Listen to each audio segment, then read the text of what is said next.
Have you ever felt that biting your tongue in the face of injustice made you seem weak? Have you ever wondered whether enduring insult and humiliation means surrendering your dignity? What if everything you've been taught about patience is incomplete?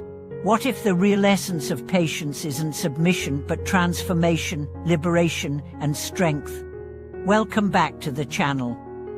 I'm so grateful you've chosen to spend this moment here, as we journey into one of the most misunderstood virtues of our time, patience, or, in the language of deep spiritual tradition, forbearance. Today, we are going to explore why true patience isn't passivity. It isn't repression. It isn't giving up. It's the most powerful choice you can make in the face of adversity, and it may just be the key to unlocking your highest self. Let's start by debunking the myth. In a world obsessed with speed, dominance, and loudness, patience is often equated with cowardice. Society tells us that if you don't fight back immediately, you're weak. If you don't react instantly, you've lost. If you don't prove your point on the spot, you're irrelevant. But what if that's the ego speaking? What if that voice inside yelling, "Don't take that," is the very thing keeping you trapped in cycles of suffering? There's a teaching from the Buddha that says, "He who conquers himself is greater than he who conquers 1,000 men in battle." And what is the self we must conquer? It's the self that gets offended, the self that clings to pride, the self that fears being misunderstood. That self is not your true nature. It's your conditioning. And patience, true patience, is the sword that cuts through it. Let me tell you a story. In ancient India, there was a sage named Parvati. She was known not for her knowledge, but for her serenity. One day, while she was teaching a group of disciples, a man came forward and began shouting insults. He called her a fraud, he laughed at her silence. He mocked her students, but she said nothing. After the man left, one of the disciples asked, "Why didn't you defend yourself?" She replied, "If someone offers you a gift and you do not accept it, to whom does it belong?" This is the essence of supreme patience. Not resistance, not repression, but transcendence. True patience is not bottling up your feelings. It's watching your feelings rise and fall without being controlled by them. It's understanding that a moment of insult is not your identity, that a harsh word doesn't need a harsh reply, that silence, when chosen from awareness, is louder than any scream. Let's bring this closer to our modern lives. You're in a meeting. Someone undermines your work in front of your boss. Every cell in your body wants to retaliate. But what if you paused, breathed deep, waited till later to respond with clarity instead of emotion? You might not win the immediate battle of words, but you will win the larger war for integrity. Or imagine being in a relationship where your partner lashes out in a moment of stress. Do you feed the fire, or do you become water? This doesn't mean letting people walk all over you. It doesn't mean tolerating abuse. True patience is never about using your power. It's about owning your power so fully that you don't need to prove it. Now let's look at what Buddhist philosophy calls the 6 perfections, the 6 qualities that led to enlightenment. Patience is the third. Why so high on the list? Because it's the bridge between intention and action, between vow and virtue. You can have compassion, you can have discipline, but without patience, both will collapse under pressure.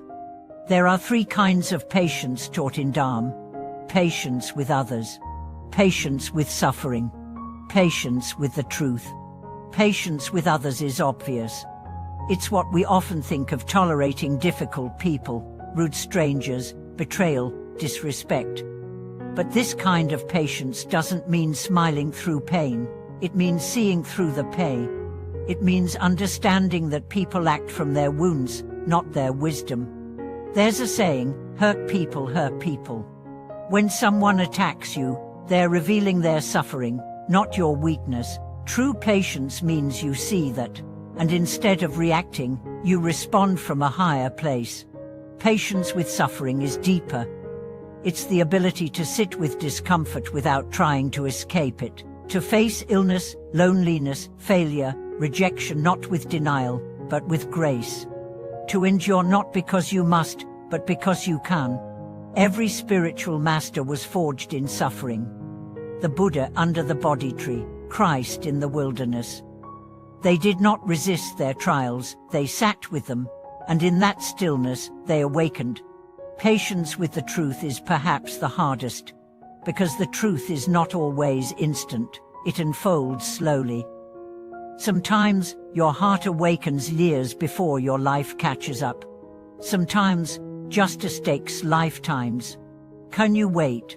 Can you walk the path without rushing the destination?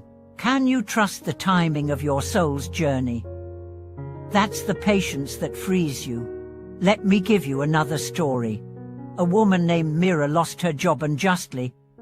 She was blamed for something she didn't do. Friends urged her to sue, to go public. But she chose another path. She waited. She wrote. She prayed. And over time, her name was cleared not by attack, but by truth revealing itself. She was offered a higher role in another company that had admired her calm under pressure. She later said, "It wasn't easy. But every day I chose peace over pride, and peace paid me back." We need to remember patience isn't passive, it's active surrender. It's choosing your higher self over your reactive self. It's breathing through the fire and saying, "This too is a teacher." So how can we cultivate this supreme strength? Practice pausing.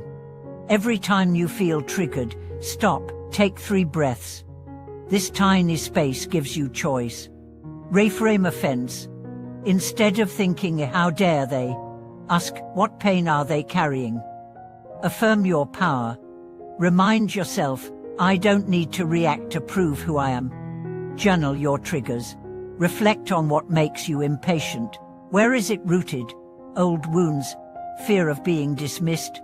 See it, name it, heal it. Meditate daily. Even 5 minutes of silence teaches your nervous system to wait. Now imagine a world where more people practiced true patience, where internet arguments didn't explode, where politicians listened, where couples paused before blaming, where children saw their parents breathe instead of burst.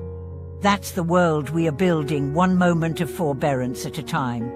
So the next time you're faced with insult, injustice, or inner turmoil, don't ask why me, ask what is this teaching me? Don't react, respond. Don't shout, shine.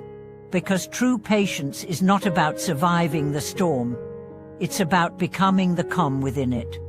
Thank you for watching this video. I invite you to share below, what does patience mean to you? Have you experienced moments where silence was your strength? Let's support each other in building inner peace. Don't forget to like, subscribe, and turn on notifications. More transformative insights are on the way. Until next time, stay steady, stay kind, stay free.